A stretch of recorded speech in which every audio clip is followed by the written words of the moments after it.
Informe 24, con Jania Novel.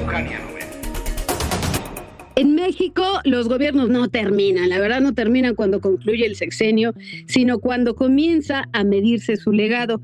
Hoy, con el cierre de una de las administraciones más controvertidas de las últimas décadas, diría yo, la de Andrés Manuel López Obrador, el país se enfrenta a un espejo incómodo. Muchas preguntas nos quedan. ¿Qué fue realmente la llamada Cuarta Transformación? ¿O qué es? ¿Qué pretende? ¿Qué deja a México en términos de seguridad, democracia, justicia o futuro? ¿De qué estamos hablando? ¿De verdad estamos en una transformación? El periodista y politólogo Manuel López San Martín ha querido responder estas preguntas de forma directa, sin matices ni eufemismos, en su más reciente libro, Año 7, El legado, la catástrofe.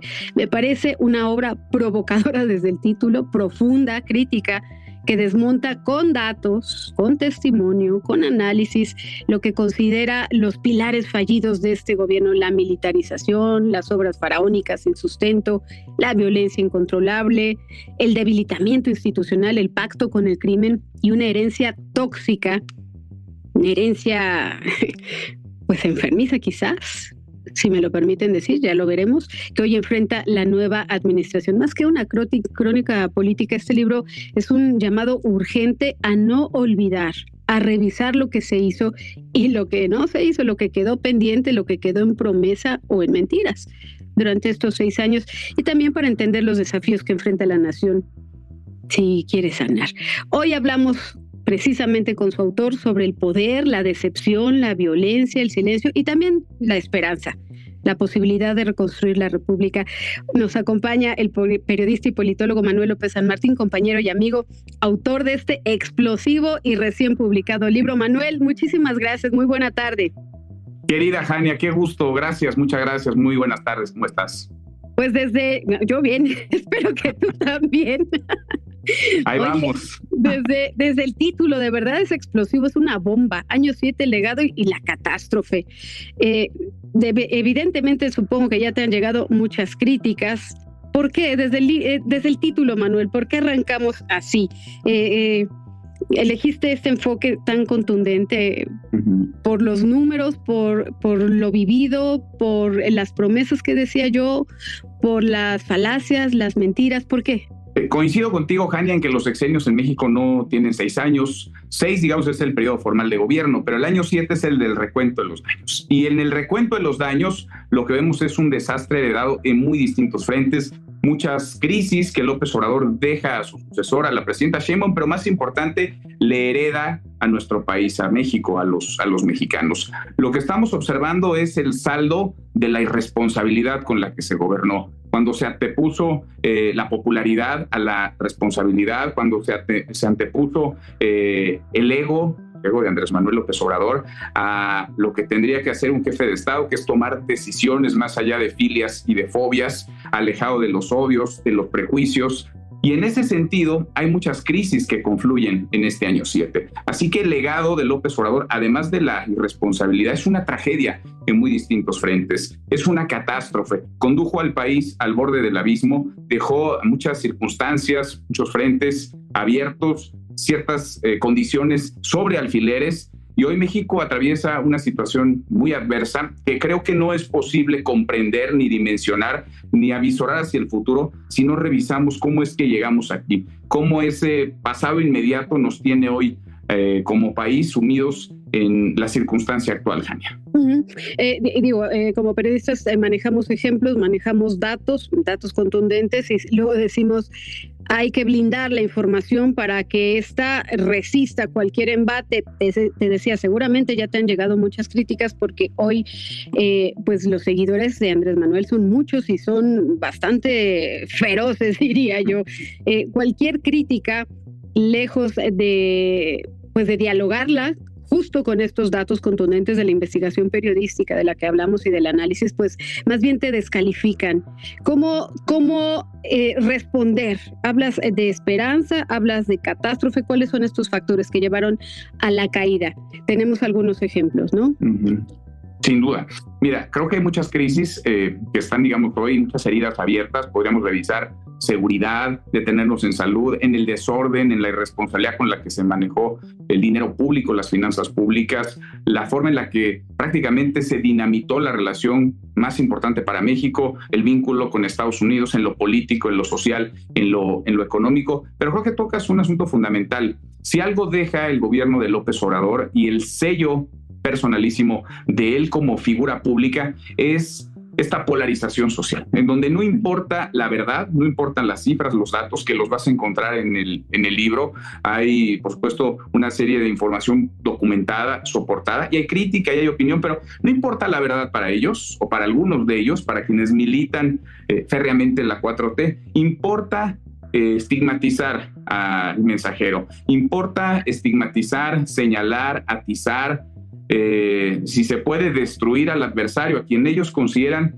hay que desterrar, porque no cabe, digamos, en la racionalidad de la 4T el no estar de acuerdo, el tener una voz independiente, libre, el poder señalar, así sea con matices, algunas de las políticas, de los criterios, de las decisiones tomadas. ¿Se es o no se es? ¿Se está o no se está? Y lo que piden es obediencia, disciplina absoluta. Cuando alguien se atreve a disentir, cuando alguien se atreve a señalar, a criticar, y esa es nuestra chamba, Jania, el periodismo es cuestionar, es indagar, es contextualizar, es exhibir, es desnudar al poder e incomodarlo.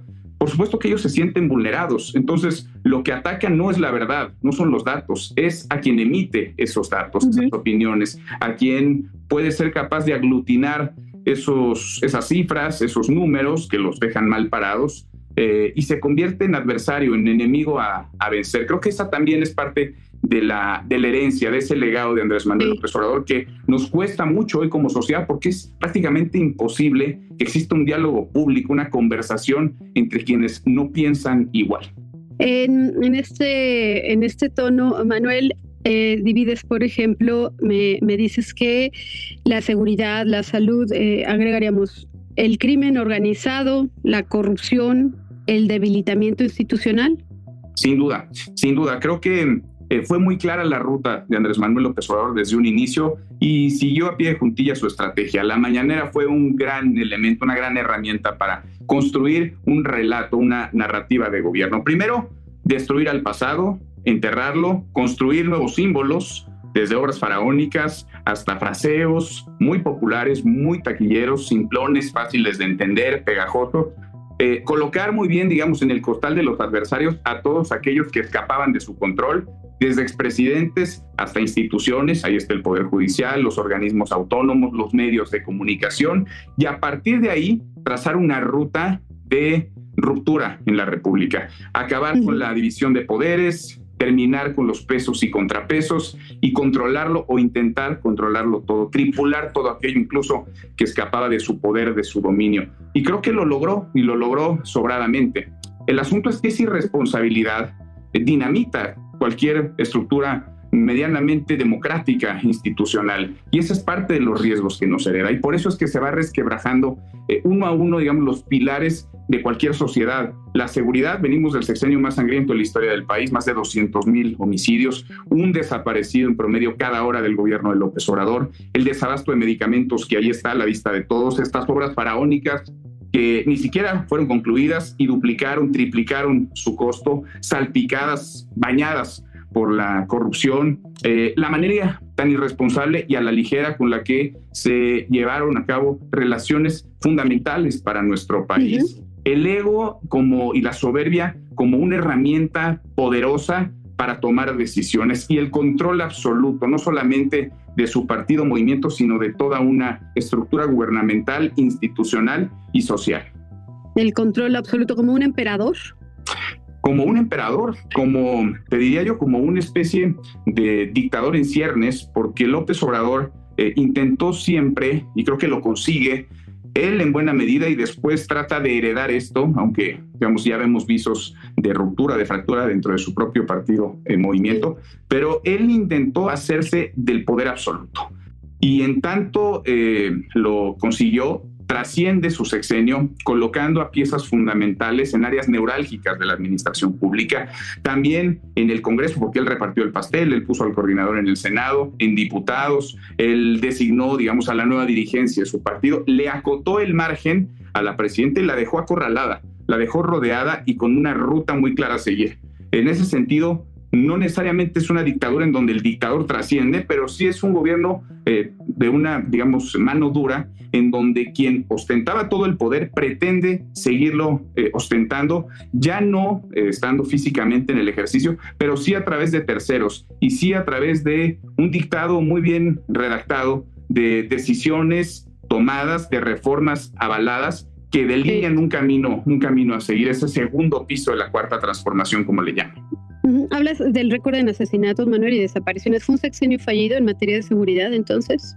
Absolutamente fallido, porque se nos repitió hasta la saciedad que los abrazos y no balazos iban a funcionar, y la estrategia, si es que se le puede llamar estrategia, terminó en desastre, en un baño de sangre. Jamás habíamos visto un sexenio tan sangriento como este, y siempre la culpa era del pasado, siempre era la responsabilidad de quienes ya se habían ido del poder, de quienes a ojos de López Obrador generaron esta guerra. Probablemente habrá un tipo de responsabilidad. No defenderé aquí a ningún expresidente, ningún exsecretario de seguridad, pero quien ostenta el poder lo tiene que ostentar para hacerse cargo también de las responsabilidades que vienen acompañadas de la posición que tiene. Y el presidente de la República es responsable de manipular o no una estrategia como la de abrazos no balazos que dejó luto en nuestro país. Tenemos como nunca, digamos, un sexenio fallido en materia de seguridad. Se matizará, se llenarán de discursos, palabras, saliva para justificar irresponsabilidades a alguien más, pero la responsabilidad principal de los más de 200,000 homicidios es de López Obrador y su estrategia fallida, Jaime. Hay una parte del libro dedicada a periodistas y madres buscadoras. ¿Qué encontraste ahí? Ataques constantes. Fíjate, es curioso cómo el presidente se lanzaba todos los días y después desde redes sus alfiles, porque además había todo un aparato controlado, gobernado por Jesús Ramírez, su vocero, su director de comunicación social, que estaba presto, digamos, a seguir con este acoso que era permanente o es permanente en redes sociales contra quienes critican, contra quienes señalan, contra estas voces independientes, pero hubo ataques constantes contra aquellos que no se alineaban. Periodistas que cuestionaban, medios de comunicación libres, madres buscadoras que lo único que exigían era que el gobierno no siguiera colocando obstáculos a una batalla, a una lucha que es durísima para ellas. Pero podríamos hablar también de las instituciones que fueron en algún momento autónomas, desde el Instituto Electoral hasta el Poder Judicial, el Instituto Nacional de Transparencia, que ya no existe, como lo conocíamos, la Comisión Nacional de los Derechos Humanos que tripuló. Sí, para los que se alineaban, para los que se disciplinaban, hubo apapacho, siempre hubo arropo. Vinieran de donde vinieran con los antecedentes con los que llegaran. Pero para los críticos, todo el poder, todo el peso, no solamente de la ley, sino del estigma, los insultos, las groserías, los ataques, esos fueron constantes, y creo que es algo que delinea también, que marca la ruta y que hace mucho daño a la vida pública, porque dinamita cualquier posibilidad de encuentro, de diálogo, de conversación. Manuel, muchísimas gracias por esta conversación y por el valor de documentar lo que otros prefieren callar. Año 7, El legado, la catástrofe. ¿En dónde lo encuentran, Manuel? Está ya en librerías, está en formato físico, también lo pueden pedir a través de las distintas plataformas donde hacen sus compras en línea, ahí lo encuentran también, y está el audiolibro, así que en cualquiera de los 3 formatos lo encuentran ya disponible. Manuel López San Martín, compañero, amigo, colega, periodista y politólogo. Creo, de verdad, que tenemos que acercarnos a la lectura, a la crítica y a los datos. Déjenme hacer una pausa y regreso de inmediato con ustedes. No se vayan, estamos aquí en Informe 24. Volvemos.